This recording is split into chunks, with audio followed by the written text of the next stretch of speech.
अस्सलाम वालेकुम वरहमतुल्लाहि वबरकातुहू। मौजूद सामीन, उम्मीद करती हूँ कि आप सब खैरियत से होंगे। आप तक एक बहुत अहम पैगाम पहुँचाना है। वो ये है कि माशाल्लाह माशाल्लाह रमज़ानुल मुबारक का जो आखिरी अशरा है वो शुरू हो चुका है और इस अशरे में हमें लैलतुल क़द्र की रात नसीब होगी। इसके लिए हमें जो काम करनी है उसकी तरफ चलते हैं और वो मैं आपको 10 पॉइंट्स में बताती हूँ।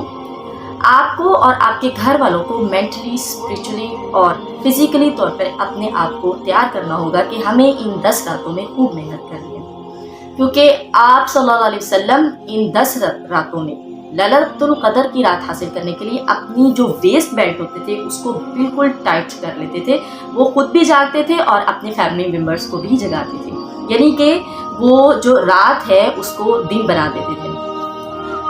इंशाल्लाह हमें भी इसी तरह अपनी जो है रात को दिन बनाना है और इसमें खूब सारी इबादत करनी है, अल्लाह को याद करना है, जिक्र अज़कार करने हैं, कुरान मजीद की तिलावत करनी है। इसके अलावा ये कि हमें इन 10 आखिरी रातों में जो है सबसे ज़्यादा इबादत करनी चाहिए और इनकी 10 की 10 रातों में इबादत करनी चाहिए। वैसे तो लैलतुल क़द्र की जो रात है वो ताक रातें हैं, 21वीं होती है, 23वीं, 25वीं, 27वीं और 29वीं। लेकिन आपको मालूम होगा कि अक्सर लोगों में ये बहस चल रही होती है कि हम इस मुल्क के साथ चल रहे हैं और हम इस मुल्क के साथ, इसलिए ये बहस यहीं पे ख़त्म हो जाती है कि अगर हम 10 रातों को मुकम्मल इबादत करें। आपको मालूम होगा कि जो लोग इत्तिकाफ़ पर बैठते हैं वो माशाल्लाह जो है लैलतुल क़द्र की रात जो है नसीब कर लेते हैं। इसलिए अब चलते हैं कि कुरान में इसके बारे में क्या कहा गया है। अल्लाह ताला फरमाते हैं कि लैलतुल क़द्रि खैरुम मिन अल्फि शहर, यानी कि ये ऐसी रात है जो 1000 महीने से बेहतर है। यानी ये बराबर नहीं है 1000 महीने की, 1000 महीने से बेहतर है। यानी तकरीबन 83 इयर्स की वर्शिप जो है आप अपनी ज़िंदगी के लिए करते हैं और पूरी ज़िंदगी अपनी इबादत में गुजार देते हैं। सुभान अल्लाह। तो आखिरकार हम क्यों इस टाइम को वेस्ट करें और इसमें हमें जो है मैक्सिमम इसको हासिल करना होगा। आइए कि अब हम इसको हदीस की रूह से देखते हैं कि आप सल्लल्लाहु अलैहि वसल्लम ने फरमाया है कि जो शख्स इमाम के साथ इशा की नमाज अदा करता है उसकी आधी रात इबादत में लिखी जाती है। आधी रात का पहला हिस्सा। और फिर एक और हदीस में बयान किया गया है, वही शख्स अगर इमाम के साथ जो है जमात के साथ अपनी फजर की नमाज अदा करता है उसकी रात का जो बकिया हिस्सा है वो भी इबादत में लिखा जाता है।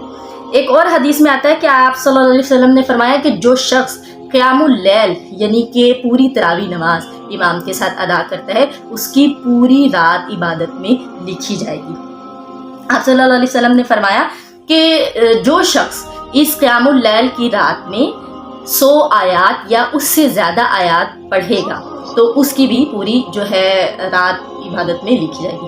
अगर हम सिर्फ ये 3 काम कर लेते हैं तो इंशाल्लाह हमें लैलतुल क़द्र की रात नसीब होगी। और ये बहुत बड़ी खुशकिस्मती है कि इंसान की आई थिंक सो आजकल की दौर में 83 इयर्स किसी की ज़िंदगी होना बहुत मुश्किल है। आजकल के दौर में जो है इस नफ्सा नफ्सी के दौर में बहुत जल्दी डेथ हो जाती है। तो कितनी बेहतरीन बात है और कितना फ़ायदे वाला काम है कि अगर हम ये रात पा लेते हैं तो हमारी जो पूरी ज़िंदगी है एक किस्म की इबादत हो जाएगी और हमारी आखिरत भी हमारे लिए आसान हो जाएगी। फिर एक और चीज़ ये है कि जितना आप सदका करना चाहें आप इसमें सदका करें, क्योंकि अल्लाह के नबी जो हैं लैलतुल क़द्र की रातों में यानी कि आखिरी अशरे में ज़्यादा से ज़्यादा सदका करते थे।